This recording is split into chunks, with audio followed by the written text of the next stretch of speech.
1457년 10월, 강원도 영월의 밤은 유난히 차갑고 어두웠습니다. 달빛조차 구름에 가려진 그 밤, 조선 역사상 가장 비극적인 왕의 죽음이 일어났습니다. 17살의 어린 나이로 세상을 떠난 단종. 그런데 더욱 참혹한 것은 그 이후였습니다. 한때 조선의 임금이었던 소년의 시신이 강물에 버려진 채 아무런 예우도 받지 못하고 있었습니다. 세조의 서슬 펄언 엄명 때문이었습니다. 그 시신을 감히 수습하는 자가 있으면 삼족을 멸할 것이다. 영월고을 사람들은 모두 숨을 죽였습니다. 누구도 감히 손대지 못했습니다. 시신을 수습하는 것만으로도 영모로 몰려온 가족이 몰살당할 수 있었기 때문입니다. 그런데 단 한 사람, 그 죽음의 현장을 목도하고 홀로 나선 남자가 있었습니다. 영월 호장 엄응도.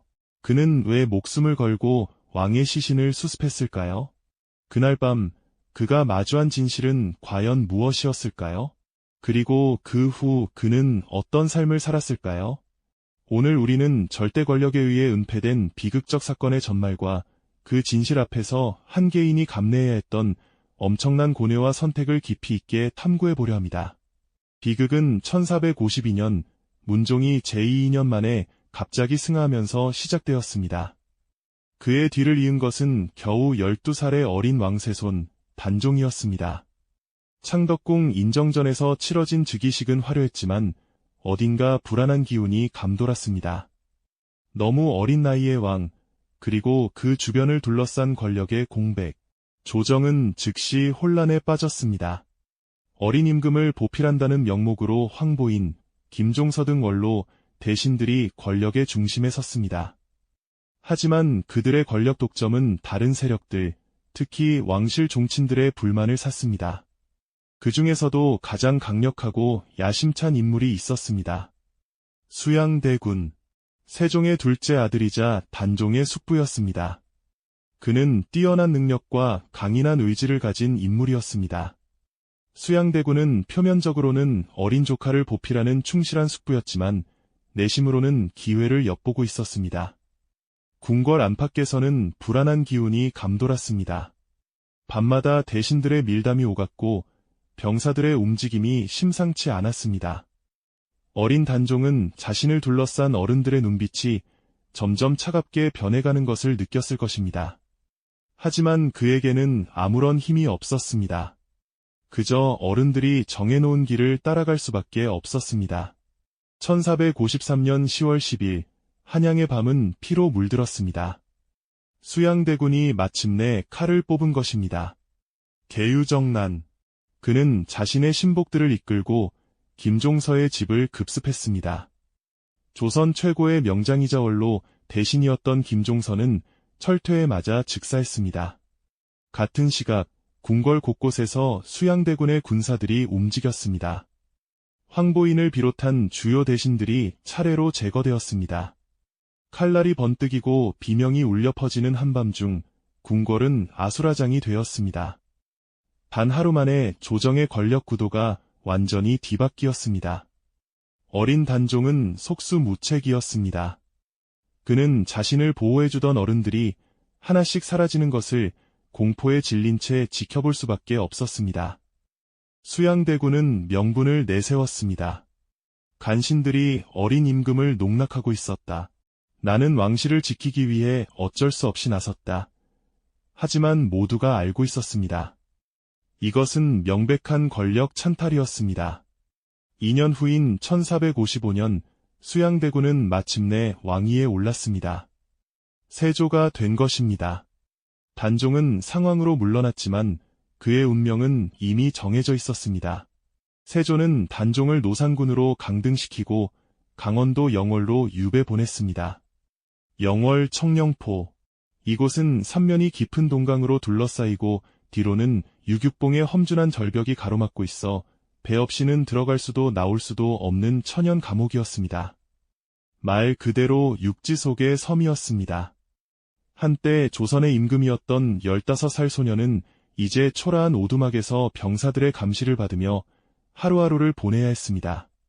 화려했던 궁궐의 어전은 사라지고 대신 낡은 나무 의자가 하나 놓였습니다. 진수성찬 대신 검소한 시골밥이 겨우 차려졌습니다. 하지만 단종은 여전히 왕이었습니다. 마음속에서만큼은 말입니다. 그는 때때로 청령포를 감싸 안은 강물을 바라봤습니다. 강 건너 저 멀리 한양을 떠올렸습니다. 보기를 꿈꾸는 이들이 비밀리에 움직이고 있다는 소식도 어렴풋이 전해졌습니다. 성산문과 박팽년, 이른바 사육신들의 움직임이었습니다. 그러나 그 희망의 불씨는 너무도 빨리 꺼져버렸습니다. 1456년 사육신의 단종 복위 운동이 발각되었고 참여자들은 모두 잔혹하게 처형되었습니다. 그 소식이 청령포에 전해졌을 때 단종의 마지막 희망마저 사라졌습니다. 다들 나 때문에 죽었구나. 그날 밤 청령포의 초가집의 등불 하나가 오래도록 꺼지지 않았다고 전해집니다. 1457년 10월 24일 운명의 날이 찾아왔습니다. 세조는 더 이상 단종을 살려둘 수 없다고 판단했습니다. 금부도사 왕방연이 사약을 들고 영월에 도착했습니다. 하지만 차마 어린 상왕에게 사약을 내밀지 못하고 통곡만 했다고 전해집니다. 결국 다른 방법으로 단종의 생을 마감시켰습니다. 정확한 죽음의 방식은 역사가 명확히 기록하지 않았습니다. 사약인지, 목을 맨 것인지, 익사인지. 하지만 분명한 것은 그날 밤 17살 소년의 생이 끝났다는 것입니다. 그리고 그 현장을 지켜본 사람이 있었습니다. 바로 영월 호장 어문도였습니다.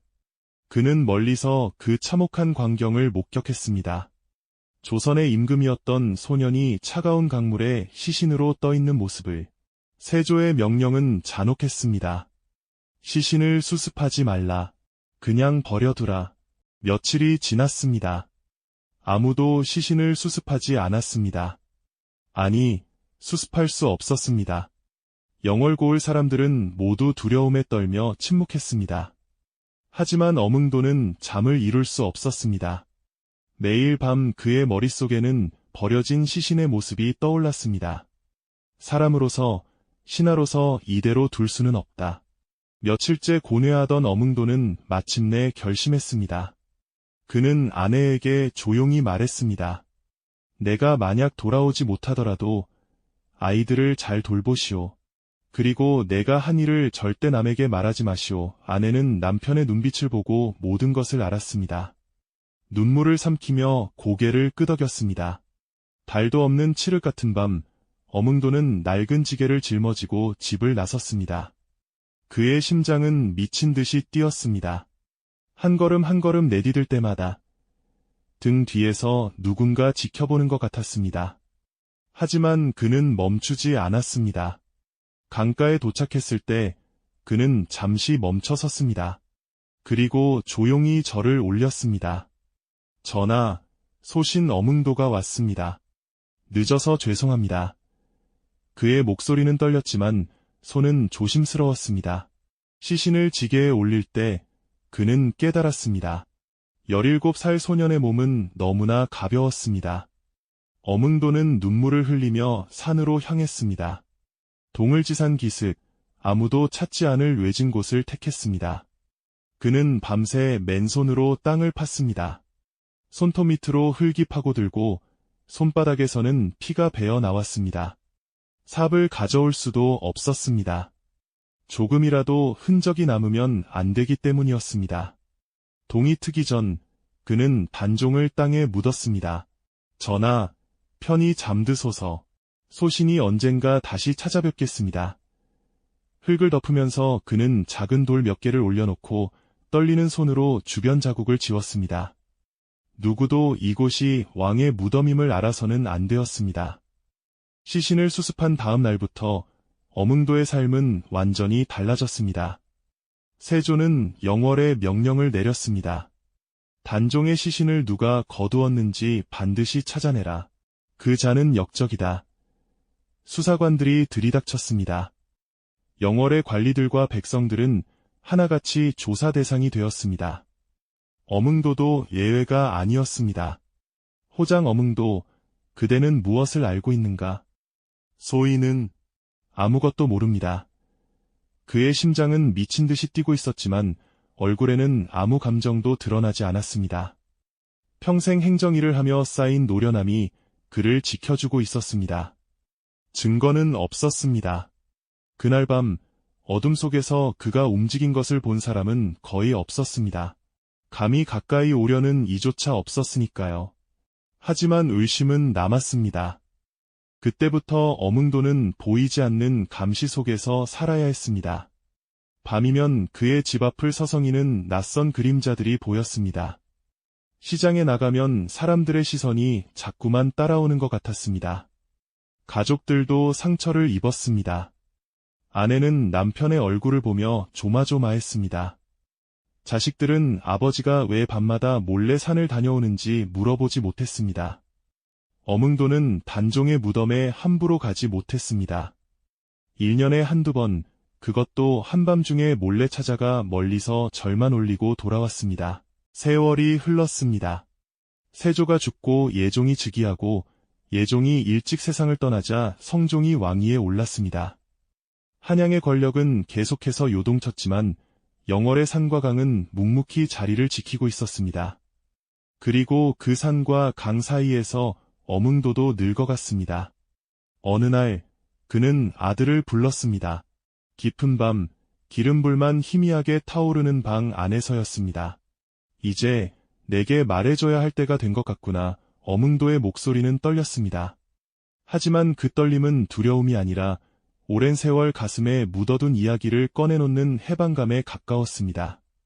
그는 그날 밤의 일을 처음부터 끝까지 들려주었습니다. 단종의 마지막 순간 지게에 시신을 싣고 산을 올랐던 기억, 동을지산 기슭의 작은 무덤. 아들은 말문을 잃었습니다. 아버지, 그런 일을 어떻게... 너도 알다시피 이 일은 누구에게도 말할 수 없다. 하지만 언젠가는 세상이 달라질 것이다.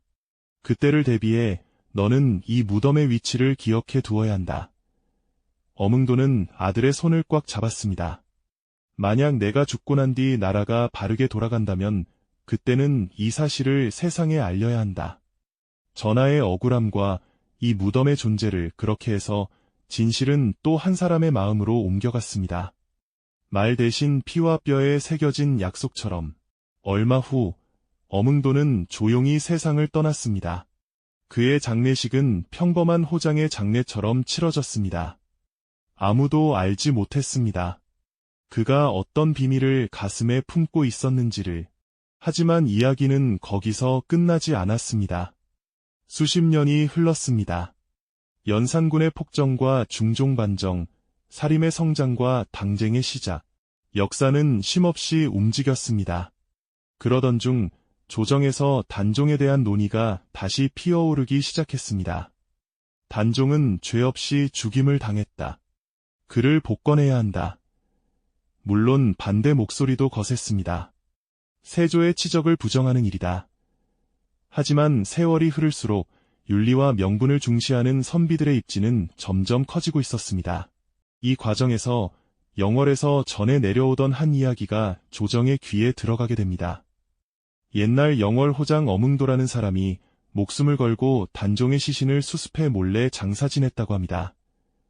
어문도의 후손들도 용기를 냈습니다. 저의 조상 어문도는 단종께서 돌아가셨을 때 그 시신을 거두어 장사 지냈습니다. 당신은 말할 수 없었으나 이제야 이 사실을 고합니다. 조정에서는 조사단을 보냈습니다. 영월의 노인들을 불러 묻고 후손들의 말을 듣고 동을지산 일대를 탐문했습니다. 어릴 적 어른들이 종종 말씀하셨습니다. 호장엄 씨가 왕의 시신을 거두었다고. 하지만 그땐 아무에게도 말하지 말라고 하셨지요. 여러 증언이 서로 맞아 들어가면서 퍼즐이 완성되기 시작했습니다. 1698년, 숙종 24년, 마침내 역사적인 순간이 찾아왔습니다. 숙종은 단종을 복위시켰습니다.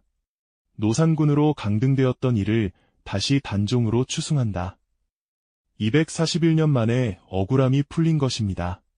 그리고 곧이어 단종과 관련된 충신들을 포상하는 작업이 시작되었습니다. 사육신은 관직이 복구되고 생육시는 정려가 세워졌습니다. 그리고 어문도의 이름도 드디어 공식적으로 인정받았습니다. 숙종은 어문도에게 공조 판서를 추증하고 충의공이라는 시호를 내렸습니다. 그리고 영월에 정려문을 세우라는 명을 내렸습니다. 어문도는 죽음을 무릅쓰고 단종의 시신을 수습한 충신이다. 그의 충절을 길이 기리도록 하라. 영월에 정려문이 세워지는 날 어문도의 후손들이 모였습니다. 5대, 6대 후손들이 조상의 위패 앞에 엎드려 울었습니다. 할아버지, 드디어 세상이 할아버지의 충절을 알아주었습니다. 붉은 정려문에는 충의 어문도라는 글씨가 새겨졌습니다. 바람에 펄럭이는 현판을 보며 사람들은 숙연해졌습니다. 241년이 넘는 세월 동안 어문도는 아무런 보상도 받지 못했습니다. 오히려 의심과 감시 속에서 불안한 삶을 살아야 했습니다. 하지만 역사는 결국 그를 기억했습니다. 단종의 무덤도 제대로 정비되었습니다. 동을지산 기슭의 초라한 무덤은 장능이라는 이름을 얻고 왕릉의 격식을 갖추게 되었습니다. 그리고 그 옆에는 어문도를 기리는 비석도 함께 세워졌습니다. 펴이샹공천, 옌싱다오. 단종을 끝까지 지킨 공신, 어문도. 이제 그의 이름은 단종과 함께 영원히 기억될 것이었습니다. 정려문이 세워진 후 어문도의 이야기는 전국으로 퍼져나갔습니다. 선비들은 그의 충절을 노래했고 백성들은 그의 이야기를 자녀들에게 들려주었습니다. 어문도 어른은 아무도 하지 못한 일을 해냈단다. 그것도 목숨을 걸고 말이야. 영월 사람들은 자랑스러워했습니다. 우리 고장에 그런 위대한 분이 계셨다니. 후손들은 매년 단종의 기일과 어문도의 기일에 장릉을 찾아 제사를 지냈습니다. 조상님, 이제 편히 쉬소서. 세상이 조상님의 충절을 기억하고 있습니다. 어문도가 그토록 바랐던 일이 마침내 이루어진 것입니다. 비록 그 자신은 보지 못했지만 그의 선택은 헛되지 않았습니다. 권력의 폭압에 굴복하지 않고 인간으로서의 도리를 지킨 그의 용기가 마침내 역사의 정당한 평가를 받은 것입니다. 오늘 우리는 한 왕의 비극적인 죽음과 그 현장을 목도한 한 사람의 이야기를 따라왔습니다. 어문도는 거대한 권력의 중심에 있던 인물이 아니었습니다. 그저 자신의 자리에서 묵묵히 일을 하던 지방관리였습니다. 그에게는 출세의 길도 권력의 달콤함도 거의 열려 있지 않았습니다. 그럼에도 불구하고 그는 가장 위험한 순간에 가장 어려운 선택을 했습니다. 시신을 수습하지 말라는 명령과 사람으로서 최소한의 도리를 다하라는 양심 사이에서 그는 양심을 택했습니다. 그 선택의 대가는 작지 않았습니다. 그는 평생 동안 감시와 불안, 침묵 속에서 살아야 했습니다. 자신의 의로운 행동을 누구에게도 자랑할 수 없었습니다. 오히려 숨겨야 했습니다. 하지만 바로 그 침묵 덕분에 단종의 시신은 훼손되지 않고 지켜질 수 있었습니다. 그의 무덤은 훗날 장릉이라는 이름으로 왕릉의 위상을 되찾았습니다. 어문도는 역사의 기록에서 오랫동안 보이지 않는 사람이었습니다. 하지만 그의 침묵은 결코 공허하지 않았습니다. 그것은 진실을 지키기 위한 가장 조용하지만 가장 강한 저항이었습니다. 권력은 사건을 덮으려 했고 역사를 지우려 했습니다. 그러나 한 사람의 고뇌와 용기가 그 진실의 한 토막을 끝까지 붙들고 있었습니다. 그 덕분에 우리는 오늘 단종의 마지막을 조금이나마 더 온전히 상상할 수 있게 되었습니다. 어문도의 이야기는 우리에게 묻습니다. 당신이라면 그날 밤 어떻게 했겠는가? 당신은 아무도 보지 않는 곳에서 무엇을 선택할 것인가? 오늘날 우리는 왕이나 사약 앞에 서지는 않습니다. 하지만 크고 작은 부조리와 불의를 마주할 때마다 비슷한 선택의 기로에 서게 됩니다. 편안한 침묵과 위험한 진실 사이, 대세에 순응하는 길과 양심을 따르는 길 사이에서 말입니다. 어문도는 우리에게 말없는 대답을 남겼습니다. 역사가 기억하는 것은 결국 권력의 명령이 아니라 인간의 양심이다. 영월 장릉을 찾으시면 단종의 무덤 옆에 조용히 서 있는 또 다른 비석을 보실 수 있습니다. 바로 어문도를 기리는 비입니다. 그 이름 안에는 권력의 폭풍 속에서 끝까지 진실을 지키려 했던 한 인간의 떨리는 손, 두려움을 이긴 한 걸음, 그리고 후손들에게 전해진 조용한 용기가 함께 들어 있습니다. 역사의 수많은 미스터리 속에서 우리가 아직 알지 못하는 진실과 용기의 이야기는 또 어디에 숨어 있을까요? 다음 시간에는 또 다른 시대, 또 다른 뒷골목에서 역사를 지켜낸 한 사람의 이야기를 찾아 떠나보겠습니다. 오늘 이 긴 이야기 끝까지 함께 해주셔서 감사합니다. 당신의 남은 삶이 어문도처럼 떳떳하고 의미 있기를, 그리고 후손들에게 자랑스러운 이야기로 남을 수 있기를 진심으로 기원합니다.